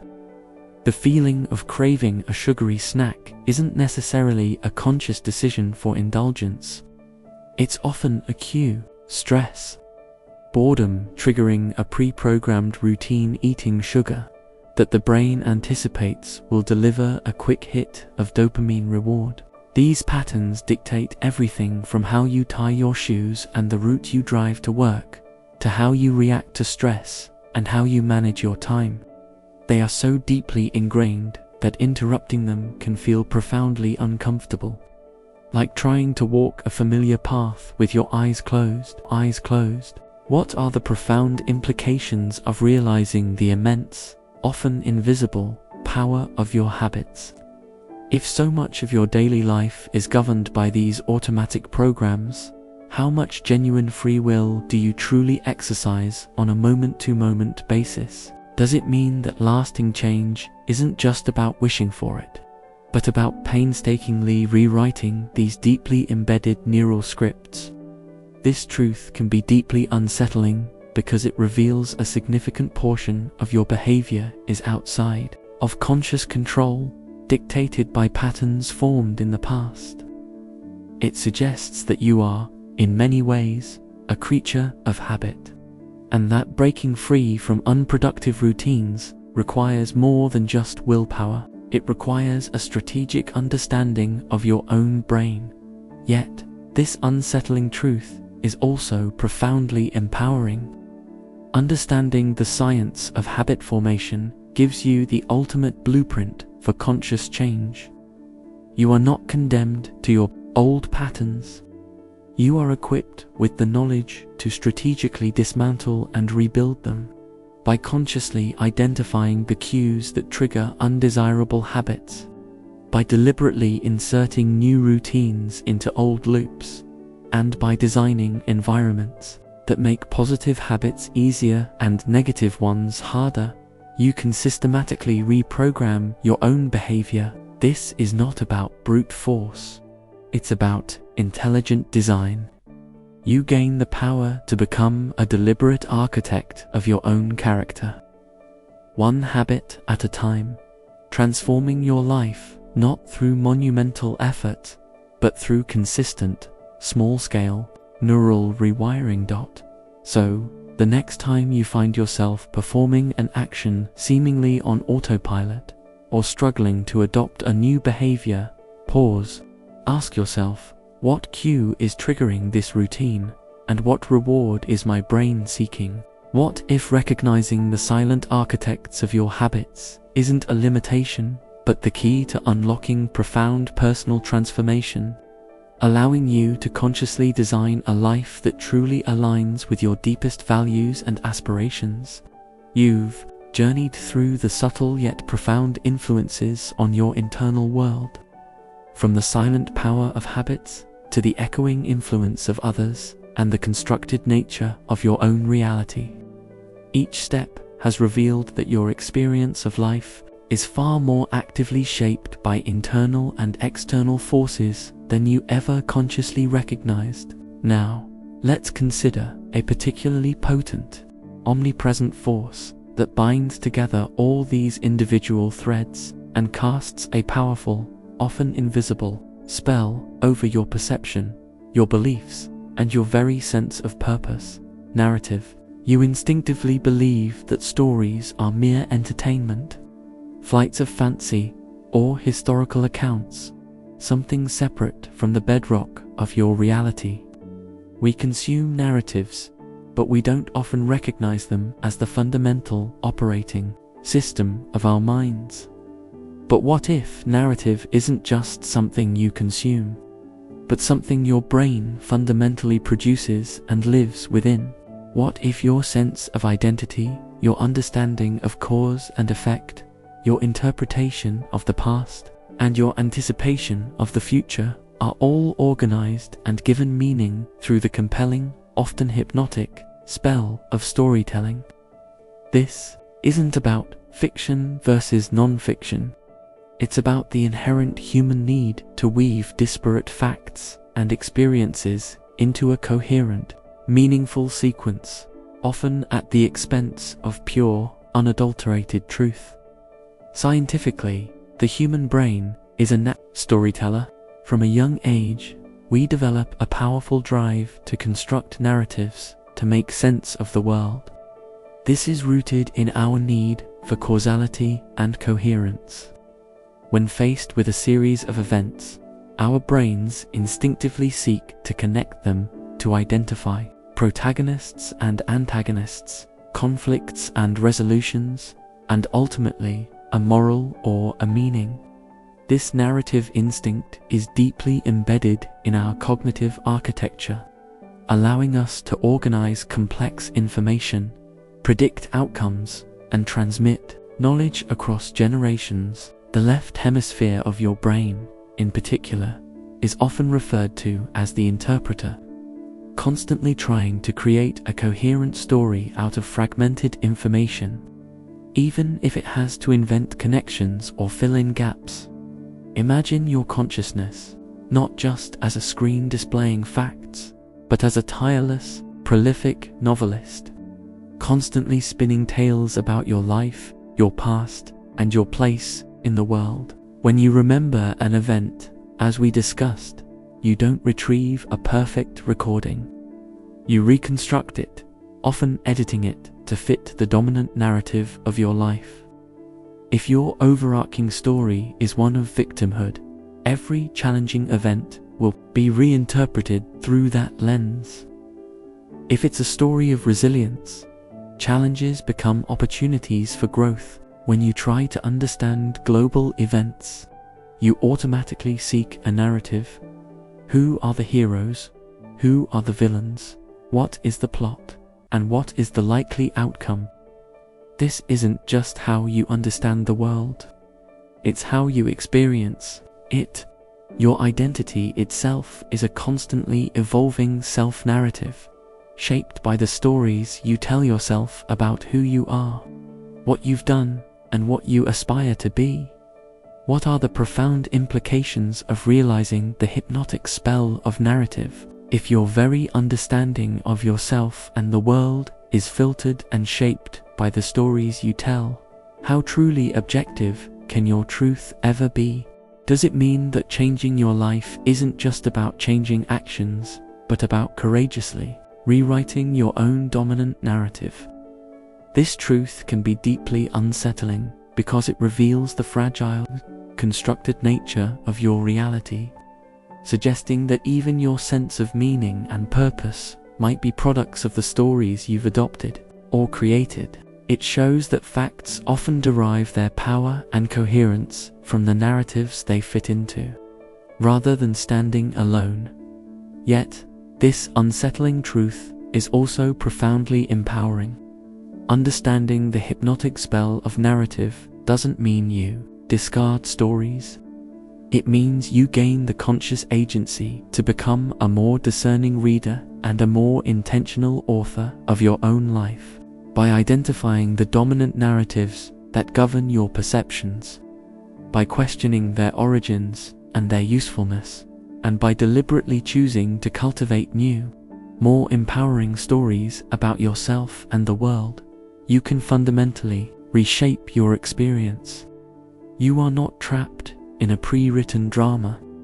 You have the profound capacity to re-author your script, to change the plot, to introduce new characters, and to steer your life toward a more desirable ending. So, the next time you feel a strong sense of identity, a deep conviction about a historical event, or an unshakable belief about your own capabilities, pause, ask yourself, what narrative am I telling myself or being told that gives this meaning? What if truly understanding yourself and truly mastering your future isn't about escaping stories, but about recognizing their powerful spell and consciously choosing to write a new, more expansive, and more liberating one? You've explored the profound power of narrative, understanding how it shapes your identity and your perception of reality, revealing that your life is a story you are constantly writing.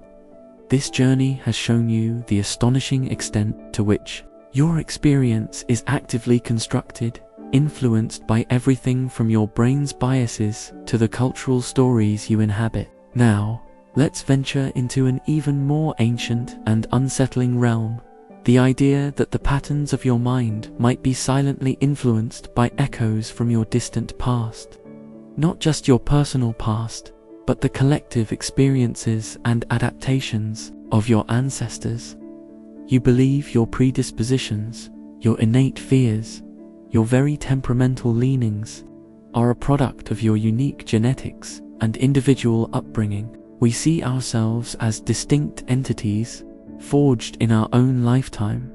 But what if, deeper than conscious memory or even cultural conditioning, there resides a subtle, powerful imprint of ancestral struggles, triumphs, and adaptations guiding your automatic responses and shaping your subconscious biases? What if certain fears you possess, certain attractions you feel, or even certain ways you process information are remnants of ancient solutions to ancient problems, silently pulling at the strings of your present-day behavior? This isn't about reincarnation or mystical memory. It's about the profound influence of epigenetics and evolutionary psychology, suggesting that the experiences of your lineage can subtly program your biology and, consequently, your mind. Scientifically, evolutionary psychology posits that many of our cognitive biases, emotional responses, and social behaviors are adaptive mechanisms that evolved to solve problems faced by our ancestors in the environment of evolutionary adaptedness. For example, an innate fear of snakes or spiders, even if you've never encountered a dangerous one, is understood as a hardwired survival mechanism from a time when such fears were critical for survival. More subtly, recent discoveries in epigenetics suggest a mechanism for transgenerational influence.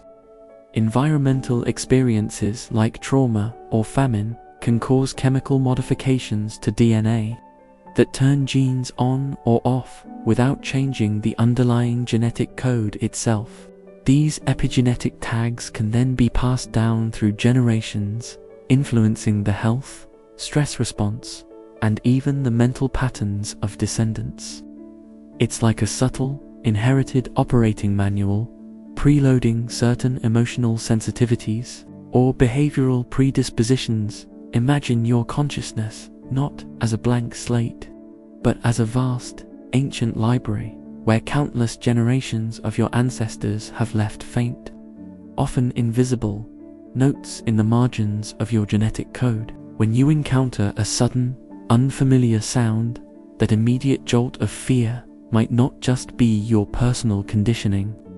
It could be an echo of countless ancestors who survived by instantly reacting to unexpected threats. Your predisposition towards forming strong social bonds, your discomfort with isolation, or even your tendencies towards altruism or territoriality could be subtle instructions passed down through millennia, honed by the crucible of survival and cooperation. When you feel an inexplicable anxiety in certain situations, perhaps it's your body's subtle, unconscious response to a threat that once loomed large for your lineage, now merely a phantom sensation in a modern world. What are the profound implications of recognizing this silent pool of ancestral memory? If aspects of your inner world are pre-programmed by the experiences of your distant past, how truly unique and self-generated are your impulses and fears? Does it mean that some of your deepest struggles are not solely your burden, but echoes of a collective human or familial history? This truth can be deeply unsettling because it challenges your sense of individual autonomy, suggesting that you are not just a product of your own life, but a living repository of the trials and adaptations of your entire lineage. It blurs the line between personal experience and inherited biological predisposition. Yet, this unsettling truth is also profoundly empowering. Understanding the silent pull of ancestral memory offers a powerful framework for compassion both for yourself and for others. It allows you to recognize that some ingrained fears or anxieties might be deeply rooted evolutionary responses rather than personal failings. It also underscores the immense responsibility you carry for future generations. Your choices, your resilience, and your ability to adapt can, in a very real sense, lay down beneficial epigenetic markers or reinforce adaptive, psychological patterns for those who come after you.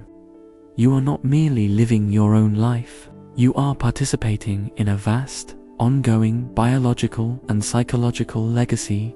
So, the next time you feel an inexplicable fear, an undeniable urge, or a deep-seated preference, pause, ask yourself, is this solely my own, or am I feeling the faint, yet powerful, whispers of a story written long ago, etched into the very fabric of my being by the struggles and triumphs of my ancestors?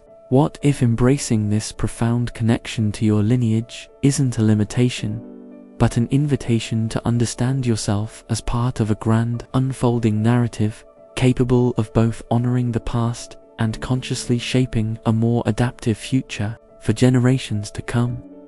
You've journeyed through the personal and collective echoes of time, from the silent whispers of ancestral memory to the hypnotic spell of narrative, discovering how profoundly your reality is constructed and influenced. You've grappled with the idea that your individual experience is not merely a perception of objective truth, but an active, dynamic creation. Now, let's push the boundaries of perception and reality even further, to a concept so grand it encompasses everything we've discussed and more: the audacious, unsettling idea that the entire universe, including your very consciousness, might be a hologram. You fundamentally believe in a solid, three-dimensional world, existing independently of any observer. A universe of discrete objects and separate entities, stretching infinitely in all directions. We take the tangible nature of our surroundings as the ultimate, undeniable truth. But what if this solid, three-dimensional reality is merely a highly convincing projection? A magnificent illusion generated from information encoded on a surface, much like a hologram? What if the feeling of depth, the sensation of touch, the vastness of space are all intricate constructions, derived from a more fundamental reality that is far stranger and more interconnected than you can possibly imagine? This isn't about being in a computer simulation, necessarily. It's about the very nature of information, space, and existence itself, suggesting that the universe operates on principles akin to a cosmic optical illusion. Scientifically, the holographic principle is a speculative but deeply profound concept arising from theoretical physics. Particularly in the study of black holes and quantum gravity, it suggests that the information needed to describe a volume of space can be encoded on a lower dimensional boundary, much like a hologram, where a 3D image is reconstructed from information stored on a 2D surface. For instance, according to certain theories, all the information contained within a black hole's event horizon could be thought of as residing on its 2D surface. Extending this, some physicists propose that our entire universe, with all its perceived depth and complexity, might be a holographic projection from a distant, two-dimensional boundary. It implies that what we experience as separate, distinct objects in 3D space are simply different manifestations of the same underlying information, like pixels on a cosmic screen. Imagine reality not as a collection of individual objects floating in a void, but as an incredibly intricate, shimmering tapestry of light and information. When you look at a holographic image, you see depth and solidity, but you know the information creating that image is flat. Now apply that to everything. When you look at your hand or a distant star, you are experiencing a projection, a phenomenal unfolding of information that originates from a deeper, unseen source. Every atom, every particle, every thought, every emotion, might be an aspect of this unified informational field. It suggests an ultimate non-locality, where everything is fundamentally connected because it all emanates from the same underlying informational source. The boundary between you and the universe becomes profoundly blurred, as both are expressions of the same cosmic data. What are the profound implications of seriously contemplating that the universe might be a hologram? If your reality is a projection, does it mean that the perceived separation between objects, between yourself and others, is ultimately an illusion of depth? Does it imply a fundamental unity, where every part contains information about the whole, much like a broken piece of a hologram still contains the entire image? This truth can be deeply unsettling because it shatters your most fundamental assumptions about the tangible, separate nature of existence. It challenges the very concept of objective reality as a fixed, independent entity, suggesting it is an emergent property of information and observation. It makes the familiar feel utterly alien. Yet, this unsettling truth is also profoundly liberating. If the universe is a hologram, it implies a fundamental interconnectedness that transcends apparent separation. It suggests that beneath the surface of apparent individuality and distinctness, there is a profound unity, a single informational field from which all phenomena arise. This perspective can dissolve feelings of isolation, fostering a deeper sense of belonging and kinship with all of existence. It can inspire a profound sense of wonder and humility. As you begin to see the incredible artistry and sophistication of this cosmic projection, you are not a solitary observer in a disconnected universe. You are an integral, interconnected facet of a magnificent, unfolding cosmic illusion, containing the potential for the whole within your very being. So, the next time you gaze up at the night sky, or touch a seemingly solid object, pause. Ask yourself, is this truly a separate, objective entity, or a breathtaking projection of information from a deeper, more unified source? What if embracing the mind-bending possibility of a holographic universe isn't a descent into fantasy, but an ascent to a profound understanding of the ultimate unity of all things, transforming your perception of every atom, every moment, and your own boundless place within it? You've journeyed through the most profound, unsettling truths of existence, from the illusion of free will to the elasticity of time, the silent echoes of your ancestors, and the mind-bending possibility of a holographic universe. Each step has chipped away at the rigid certainties you once held, revealing a reality far more fluid, interconnected, and actively constructed than you ever imagined. You've come to understand that your mind is not a passive receiver of truth, but a dynamic, powerful instrument, constantly shaping and being shaped by its inner workings and the vast forces around it. Now, as our journey nears its end, let's bring all these threads together, not as a conclusion, but as an opening.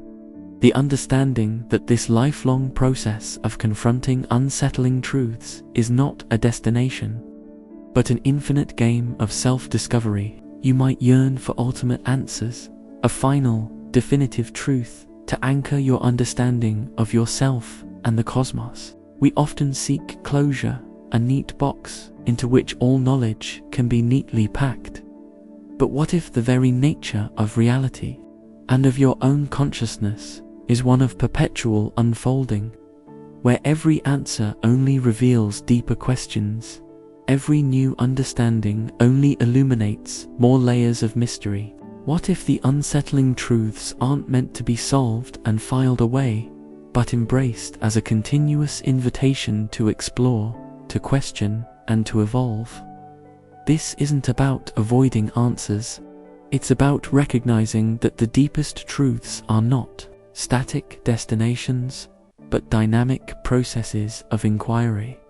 Scientifically, our understanding of the universe and the human mind is perpetually evolving. Every breakthrough in neuroscience, quantum physics, or psychology reveals new complexities and challenges previous paradigms. The more we learn, the more we realize the vastness of what we don't know. The brain's neuroplasticity means that your capacity for learning and adaptation is lifelong, never truly settling into a fixed state. The very nature of a holographic universe implies infinite detail and interconnectedness. A fractal reality where zooming in always reveals more patterns. Your experiences, your environment, your interactions, they constantly provide new data, prompting your predictive brain to refine its models, your memory to reconsolidate, and your understanding to expand. There is no final knowing, only an endless process of becoming.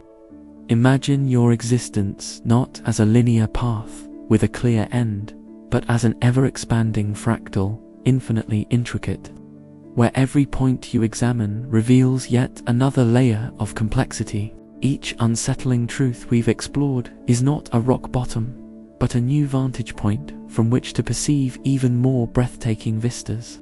When you understood the illusion of free will, it didn't strip away your agency but shifted your understanding of it. When you grasped the elasticity of time, it didn't make time meaningless but revealed your power to shape its felt experience. When you recognized the hypnotic spell of narrative, it didn't invalidate your story but invited you to become its conscious author. This journey isn't about finding the answer, but about developing the capacity to live gracefully, powerfully, and curiously within the vastness of unanswered questions. It is about playing the infinite game, where the goal is not to win, but to keep playing, to keep learning, to keep evolving. What are the profound implications of embracing this infinite game of self-discovery? If the pursuit of truth is endless, does it mean that uncertainty is not a flaw, but a fundamental aspect of reality? Does it imply that genuine wisdom lies not in knowing all the answers, but in cultivating a boundless curiosity and a willingness to continuously question, adapt, and grow? This truth can be deeply unsettling because it denies the comfort of finality, the security of absolute knowledge. It asks you to reside in a state of perpetual inquiry, to be comfortable with not knowing, and to consistently challenge your own most cherished beliefs. Yet, this unsettling truth is also the most profoundly liberating of all. If self-discovery is an infinite game, then failure is not an endpoint, but a moment of learning.